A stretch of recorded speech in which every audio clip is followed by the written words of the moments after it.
Hello everyone, welcome to my YouTube channel where I will be posting daily videos or almost daily videos now that I am a Twitch streamer.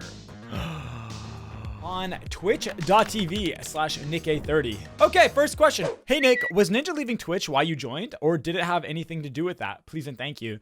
No, so this was decided many months ago. It wasn't something that was just kind of last minute, like a month ago type of thing. We've been working and talking through this for quite some time. And also while we were working through all the details of this move and everything and deciding, we literally had no idea Ninja would be leaving. When he announced that, like we were already in the process of kind of working something through. And by the way, best of luck to Ninja on Mixer as well. Very, very nice guy. He just done an amazing job with his community, with what he's done in gaming, bringing it to the mainstream, how he holds himself, and just all of the above, right? He's a very, very good role model for the gaming scene. How do I feel about being called one of the top streamers? I don't really like it when people call me that because it almost makes it seem like you're above everyone else and you're better than them and all that. And I'm literally doing the exact same thing that I was doing 5 years ago. Well, not 5 years ago, like 2 years ago, you know, when I'm streaming Fortnite, nothing's really changed. I'm still putting in the exact same hours. I'm still pretty well literally in the exact same setup actually before I blew up. So yeah, I still think that part of the reason why I've stayed, I think who I am, at least I hope you guys think I'm still who I am, is because my parents, they keep me like, you know, kind of level-headed, and I guess I'm still not really doing anything different. Honestly, what was the motivation towards the switch? Because I know you have always supported streaming on Twitch. Anyways, love you, Nick. Do it for the meme, the dream, and the A-team. And honestly, like they're so good, guys. They're good to their community. They're good to their creators. I think that the number one person who has left an impact on me more than any other people was Jeffrey Greller. He was my YouTube partner manager. And we're still going to be like, you know, we're still going to be kind of working together. I mean, I'm still uploading my videos on YouTube. Just because I'm moving, that doesn't mean it's the end of YouTube or anything like that. I'm still very, very happy to associate myself with YouTube and Twitch. You know, Twitch has just offered so many new it's kind of transitioning into other subjects, but Twitch has offered so many new features and so many cool, you know, gaming opportunities for tournaments, for Twitch rivals, Fortnite tournaments. Let's break it down. 3 reasons. Cool new features. The tournaments, of course, I want to step up my game with competitive. Obviously, when you're doing Fortnite over and over again, you're a content creator. It kind of gets stale. So I want to be able to play with other top streamers and compete at that level and kind of get that recognition. And also, of course, just like better engaging with you guys, with my community, with, you know, the A-team. I think that, you know, with less of a delay on Twitch and less latency and everything, it's going to make it so I can really, really chat with you guys. And the best moments of streaming are when you get this cool clip or this funny clip or a relatable clip. You look to your chat, bam, you see an instantaneous reaction. There's nothing like that, man. So I'm very, very excited to be streaming on Twitch and to be uploading my content on YouTube. Gani87, how old are you and do you have a children or wife? I'm 24 years young. I don't think I have any children. I don't have any children or a wife. I'm kidding, guys. I have not done the dirty. Family friendly, by the way. James Madden, what are your plans for the future? The main thing, man, is that I'm really, really trying to stick to my roots and just, that sounds kind of like, you know, another streamer. I'm not trying to sound like I'm copying, but I'm trying to, you know, stick with what I originally was doing, which was streaming 5 hours in the morning, 5 hours at night.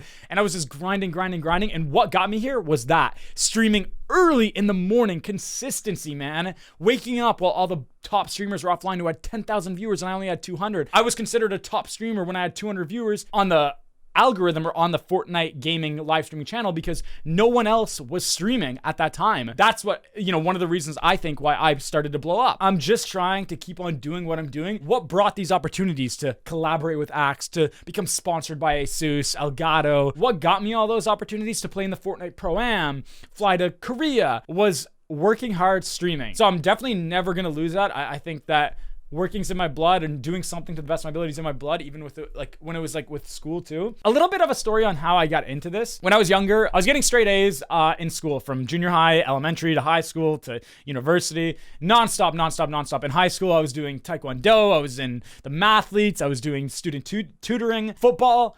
Eventually I stopped all that because when I want to do something, I want to do it to the best of my ability.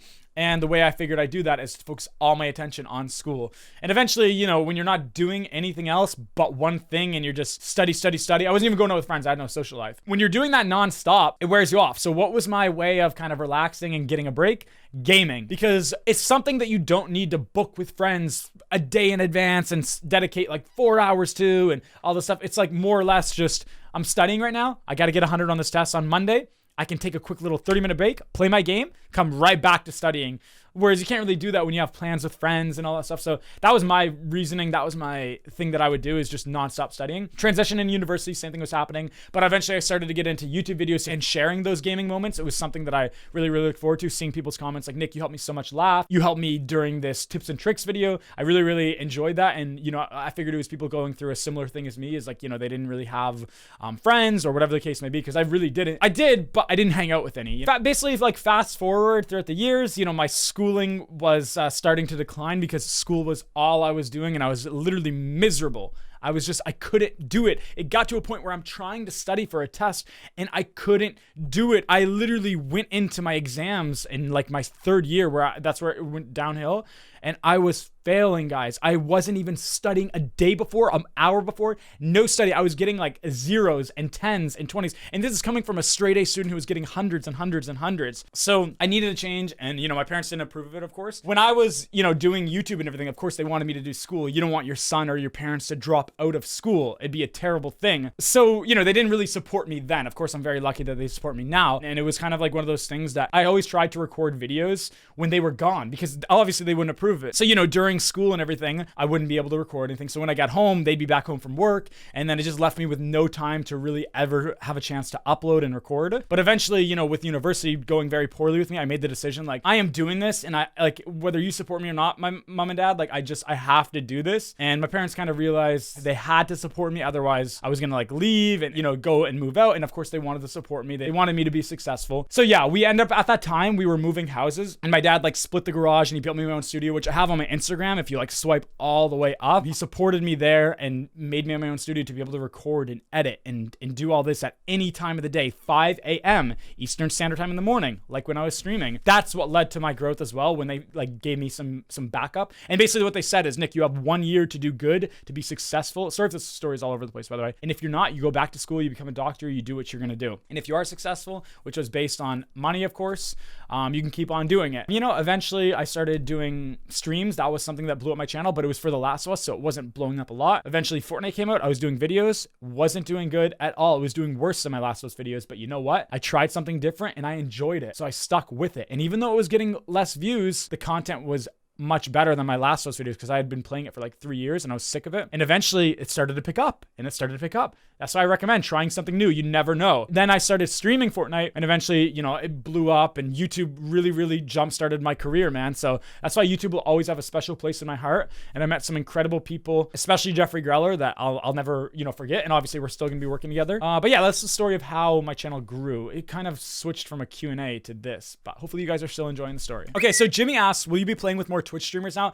I'd absolutely love to. It's gonna be nice to kind of have a lot of other Fortnite streamers kind of playing on the same platform to be able to collaborate, because now we're gonna be able to see each other. Like, you know, I want to collaborate with Nick Merckx and I mean, obviously they want to. Cypher, Mid. Obviously, there's so many more I could name. Valkyrae, Cloaksy, maybe Tifu if you want to. I mean, I don't know. Is he gonna keep it family friendly for me? It doesn't even matter. I'll put PG-13 in the title. That's another thing. Someone asked also, Nick, will you be staying family friendly? And of course I will. The only time that I'm not gonna be family friendly is when I have PG-13 in the title, and that'll just be when I'm playing with streamers who aren't family friendly. You'll never hear me swear or, you know, talk about anything bad or anything like that. It'll just be when I'm playing with other non-family friendly streamers. You're only human, and we all have breaking points. That being said, I'm sure you get frustrated sometimes while playing, and there's this urge to cuss or yell. Maybe get mad and punch something. How do you restrain yourself and keep calm under these circumstances? I don't necessarily get angry to the point where I want to punch something. That's not my kind of angry. The way I get angry is that I'm more disappointed in myself. I mean, honestly, guys, like, I legitimately, people don't believe me. It's like, people say, Nick, you're so fake. Oh my God, you're so fake. He doesn't even swear and all that stuff. Like, dude, I used to swear in my videos, and I'll explain this over and over again. The reason I used to swear is I was really heavily influenced by PewDiePie. Like, when I was doing my content, I literally watched him every single day. He actually shouted out my channel not too long ago, and in that, I reacted to his video in a very cringy way. So don't watch it. Honestly, if you watch my The Last of Us playthrough and you see there's a lot of stuff that he said in his Last of Us playthrough that I said in mine. Again, I was really heavily influenced. I would be taking notes and writing. Okay, what he said was really funny, and I would try to incorporate that, and I try to swear and everything. The thing is, when I was growing up, my parents did not let me swear in front of them at all, not even at school or anything. I was genuinely scared to swear. So it kind of was ingrained in me. Of course, I swear in my videos, but eventually I stopped because it just wasn't me. You could tell it was really, really forced. And then now, even to this day, like I don't feel comfortable swearing in front of my dad. I'm 24, even in front of my parents. So I genuinely don't swear now. There's no reason why I would, unless I'm listening to like a rap song or something, which I do listen to swear words in rap songs. I know. Please don't unfollow me. I swear I'm family friendly.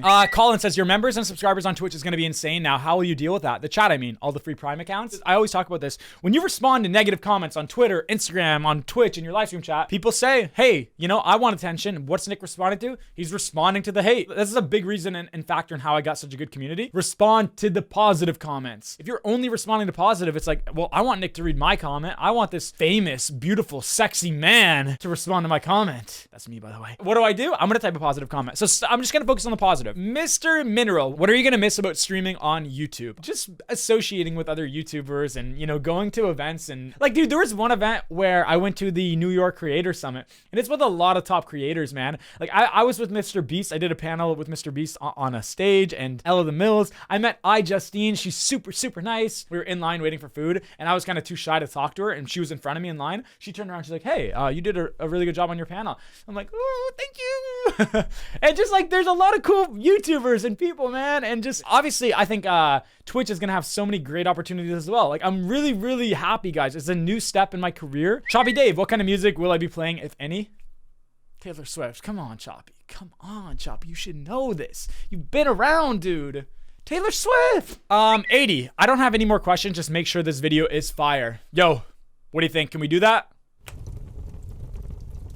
Stefu, do you think your transition from YouTube to Twitch will decrease your views or will your fan base grow even more? I think it's going to grow even more, man. I mean, that's where like a lot of the people are watching streams at. And it's all in one place for streams. And then, of course, I think my channel will be a lot more organized. That way, when I upload and people get a notification, they know, okay, this is going to be a video versus, oh, is it a stream? Is it a video? I don't have time to watch a stream. I just want to watch a video. It's going to be a lot more organized. And I think people are really, really going to enjoy it, man. I'm happy to be on both platforms. Daniel, after you left, did YouTube try to get you back? Maybe offered a better contract or something? Thanks for your any kind of response. That's kind of stuff that you don't discuss in this kind of world. I'll be open and honest with you guys about that. Like, I don't discuss that kind of stuff. Hopefully you guys see that as being honest. But yeah, no, we were very respectful about it. Like, we really, we came and we let them know, and we, you know, we didn't just kind of like last minute decide, okay, screw this, we're going. I think we're definitely still on really good terms. Vicky Glittergun, who's an amazing mod, who's the weenie captain, asks, what is the #1 goal you wish to accomplish on Twitch? Please and thank you. #1 goal is definitely going to be to influence as many people as I can in a positive way, okay? To be able to inspire as many people as I can. I think Twitch is going to give me also some more audience and a different audience to reach, because obviously there's different people on Twitch. And I'm super happy to, you know, kind of spread those positive vibes to them and maybe make their day like they weren't made before, or whatever the case may be, right? Like I'm just very, very glad to be going there. Reb asks, hey Nick, I'm curious, was it scary making the decision to switch platforms after building your whole community on YouTube? Did you talk to other people before you made your decision, or was it something you decided on your own? I wish you all the best on your new path. Thank you very much, Reb. I know you're always a part of the YouTube streams, so thank you so much. I really didn't talk to that many. I didn't talk to any other creators. I talked to my parents. I talked to my agency, CAA. Shout out to Peter Lads, Chris Routine. And we just thought for my future and for, you know, how I stream and how I want to talk with my community and engage with you guys, that it was the best decision to make right now. I'm really, really thrilled on the results so far and how supportive everyone has been. So no regrets, and we're just going full force, looking in the future. Allery C, do you ever plan to move out of your parents' house? You know what? I'd say one of the biggest reasons, again, on why I'm still successful to this day is because of my parents supporting me, because they do so many things for me that if they weren't doing, I wouldn't be able to stream as long hours as I was, meaning I probably wouldn't have streamed at a time where you guys probably found me. So they do a lot for me and they're still supporting me. Of course, I could move out now, but I love being someone who's 24 years old and still living with their parents so people can make fun of me on the internet. If you get to undo one thing you've done in the past related to streaming, what would you undo? Probably that I streamed for so many long hours that I missed a lot of my youth, or even just like studying too. Like I literally didn't do anything, guys. I didn't go to parties. I didn't go live life in the summertime and at the beach and any of that stuff. But at the same time, had I not been working on school that many hours, I probably wouldn't have been as stressed as I was to then want to decide to be a YouTube streamer and, you know, go on YouTube and upload and that kind of thing. So everything works out. Of course, I regret that stuff, but had I not done that stuff, where would I be today? Maya XO, who actually is always tweeting at me, supporting me, even on Instagram, I think as well. What feature of Twitch are you most excited about? Please and thank you. Thank you for saying please and thank you. I think I'm really most excited to host and raid other streamers. Dude, I want to be supporting Sancho West, Replays. Why am I not moving my fingers? Replays, Monster Deface, One Shot Girl. Those are my 4 that I really want to support. And there's so many more. Of course, I'm missing some. I'm going to be triggering some people. I'm sorry. You guys know I'm still supporting everyone. And then I want to do raids for smaller channels, dude. People who have like 5 viewers, but people who deserve it. People who are putting in the hours. We're going to figure it out together on Twitch. Mirror's Eagle asks, would you eat a big bowl of that nasty microwaved ice cream you ate in the video if I said please and thank you? All right, so we somehow have magically got this ice cream to appear, and it is pretty dang gross, guys. Can we get a zoom in on that? I made enough of this, dude. I am not doing that. Thanks, guys. Listen, do you know how much ice cream I had to eat on set? We did so many takes of that shot eating the ice cream. And, you know, it wasn't just one take. Basically, we had no bowl to spit that out. So I was eating that down. And I kid you not, I gained 1 pound by the end of that shoot from eating all that melted ice cream. It was disgusting. Okay, so guys, this video went definitely a lot longer than I expected it to be. So I know there was more questions that I didn't get to. So if I didn't, make sure to comment them down below. Leave a like on this video if you want to see more Q&As. Not necessarily relating to Twitch or anything like that, but just maybe more videos where we talk. You guys can ask me something about my life, that kind of thing. Let me know you guys like these. Leave a like. And again, comment the questions that you guys had that I didn't answer. I'll be reading the comments. Point is, hopefully you guys did enjoy this video. Thank you so much for watching, and I'll see you over on twitch.tv/NickA30. Keep on being awesome, mate team, and I will see you all in the next one. Hey!